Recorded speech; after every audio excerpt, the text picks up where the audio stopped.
மார்க்கண்டேய புராணம் 13ஆம் பகுதி. குவலயாச்சுவன் மதாலசை குடும்பம். குவலயாச்சுவன் வாழ்க்கை சகல செல்வங்களையும் பெற்று அமைதியாக நடந்து வந்தது. அவனுக்கு மக்கட் செல்வமும் ஏற்பட்டது. அவர்களுக்கு ஓர் ஆண் குழந்தை பிறந்தது. அவன் பெயர் விக்ராந்தன். அதை பார்த்து மதாலசை சிரித்தாள். குழந்தையை தாலாட்டும் போதும் மாயையை வெல்ல வழி காண்பாயாக என்று உபதேச முறையில் பாடிக்கொண்டே தாலாட்டினாள். பிஞ்சு பருவத்திலேயே ஆத்ம உபதேசம் பெற்ற அக்குழந்தை இளமையிலேயே இல்லற வாழ்வை வெறுத்து துறவு பூண்டு தவம் செய்ய சென்றது. இரண்டாவது குழந்தைக்கு சுவாகு என்றும் மூன்றாவது குழந்தைக்கு சத்ருமர்த்தனன் என்றும் பெயர் சூட்டினாள். மதாலசை இந்த இரண்டு குழந்தைகளையும் முதல் குழந்தையைப் போலவே தர்மோபதேசம் செய்து துறவு வாழ்க்கையை நாடும்படி செய்துவிட்டாள். கணவன் காரணம் கேட்டால் மதாலசை பதில் கூறவில்லை. நான்காவது குழந்தை பிறந்தது. அதற்கு மதாலசை அலர்க்கன் என்று பெயர் சூட்டினாள். அதை கண்ட குவலயாச்சுவன் குழந்தைக்கு வைத்த பொருளற்ற பெயரை குறித்து விளக்கம் கேட்டான். அதற்கு அவன், முதல் குழந்தையின் பெயர் விக்ராந்தன், உயிர் அசைவில்லாதது, எனவே அப்பெயர் பொருத்தமற்றது. இரண்டாவது சுபாகு, மூன்றாவது சத்ருமர்தனன் என்று பெயரிட்டேன். ஆத்மாவிற்கு உடல் ஏது, உயிருக்கு பகைவர் நண்பர் ஏது, இதையெல்லாம் எண்ணியே நகைத்தேன் என்றாள். நமக்கு தெரிய வேண்டும் என்பதற்காக ஒரு குழந்தைக்கு பெயரிடுகிறோம். அதை போலவே இந்த குழந்தைக்கு அலர்க்கன் என்று பெயரிட்டேன். அப்போது குவலயாச்சுவன் மதாலசை, 3 பிள்ளைகளை துறவிகளாக்கிவிட்டாய். நாடாள ஒரு வாரிசு வேண்டுமல்லவா? ஆகையால் இந்த 4வது குழந்தையையும் அப்படி செய்து விடாதே. குலம் விளங்க செய்வது உன் கடமை அல்லவா? அதற்கு வேண்டியதை செய் என கேட்டுக்கொண்டான். 4வது மகன் அலர்க்கன். மதாலசை அதன்படியே குழந்தை அலர்க்கனை தாலாட்டிய போது அதற்கு இல்லற தர்மத்தை உபதேசித்தாள். மேலும் நல்ல முறையில் அரசாட்சி செய்வதற்கான நெறிமுறைகளையும், அன்பு, தயை, தானம், இரக்கம், தர்மம், உண்மை, நன்னெறி, வாழ்க்கை உயர்வளிக்கும் என்றும், யாகம் செய்தல், உறவினர்களை காத்தல், பசுக்கள் பிராமணர்களை காக்க வேண்டிய கடமைகளையும் உபதேசித்தாள். மேலும் அனைத்து தர்மங்களையும் எடுத்துரைத்தாள். அலர்க்கன் குருகுலவாசம் செய்து கல்வி கற்று சிறந்த வீரனாய் திரும்பி வந்தான். குவலயாச்சுவன் தன் நாட்டை அவனிடம் ஒப்படைத்தான். அவன் நீதி நெறிமுறையுடன் அரசாள்வதை கண்டு மகிழ்ச்சி அடைந்தான். மதாலசையின் மீது அவனுக்கிருந்த மதிப்பு உயர்ந்தது. அவர்களுக்கு ஒரு குழந்தை பிறந்த பிறகு குவலயாச்சுவன் தன் மனைவியோடு தவம் செய்ய காட்டிற்கு சென்றான். விடை பெறும்போது மதாலசை அவர்களிடம் ஒரு மோதிரத்தை கொடுத்து, அவனுக்கு ஏதேனும் ஆபத்து ஏற்பட்டால் மோதிரத்தை திறந்து பார்த்தால் ஆபத்திலிருந்து மீள வழியை அது காட்டும் என்றால், புகழுடன் அலர்க்க வாழ்ந்து வர அவனை மோட்ச வழியில் ஈடுபடும்படி செய்ய வேண்டுமென அவன் உடன் பிறந்தான் சுபாகு எண்ணினான். அதற்காக ஓர் உபாயம் பண்ணினான். சுபாகு காசிராஜனிடம் சென்று தான் நாடு பெற உதவுமாறு கேட்க, அவன் அலர்க்கனிடம் ஒரு தூதுவனை அனுப்பி நாட்டை சுபாகுவிடம் ஒப்படைக்க வேண்டும் என்று கூறினான்.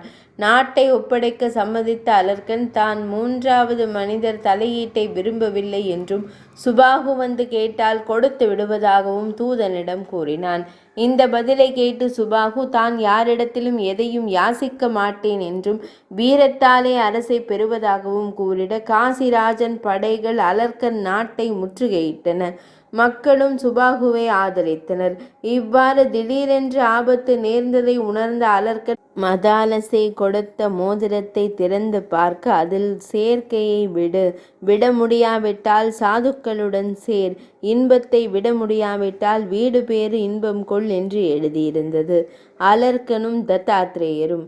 கண் திறந்த அலர்க்கன் தத்தாத்ரேய முனிவர் இருக்கும் இடம் சென்று அவரது பாதம் பணிந்து வணங்க, அவர் அரசனை யார் என்று கேட்க, அவன் தன் வரலாற்றை தெரிவித்து, நான் எனும் அகங்காரத்தை போக்கி மெய்ப்பொருளை உணர்ந்து நிலையான வீடு பேற்றை அடைய உதவி புரிய பிரார்த்திக்கிறேன் என்றான்.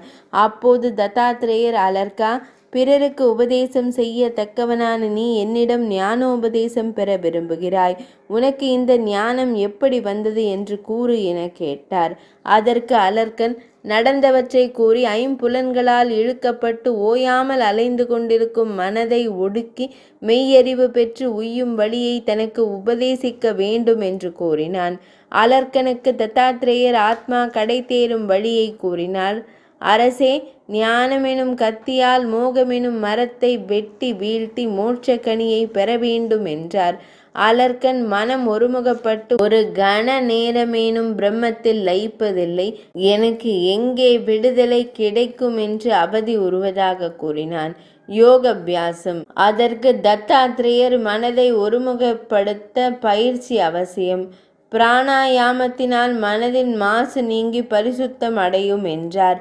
மேலும் பிராணனை அடக்குவது யோக பயிற்சி குறித்து கூறினார். மன மாசு நீக்கப்பட்டு தூய்மையாக்குவது துவஸ்தி. இகபர சுகங்களில் பற்றற்ற நிலை பிராப்தி. கிரகங்கள் தேவதைகள் நினைத்த போது தோன்றக்கூடிய நிலைமை சம்லித். பற்றற்ற தூய மனமாகும் நிலை பிரசாதம் என யோகாபியாசத்தில் 4 வகைகள் ஆகும். யோக ஆதாரங்கள். யோகத்திற்கு மூலாதாரம் சுவாதிஷ்டானம், மணிபூரகம், அநாகதம், விசுக்தி, ஆக்ஞை என்று 6 ஆதாரங்கள். யோகி எப்படிப்பட்டவர்?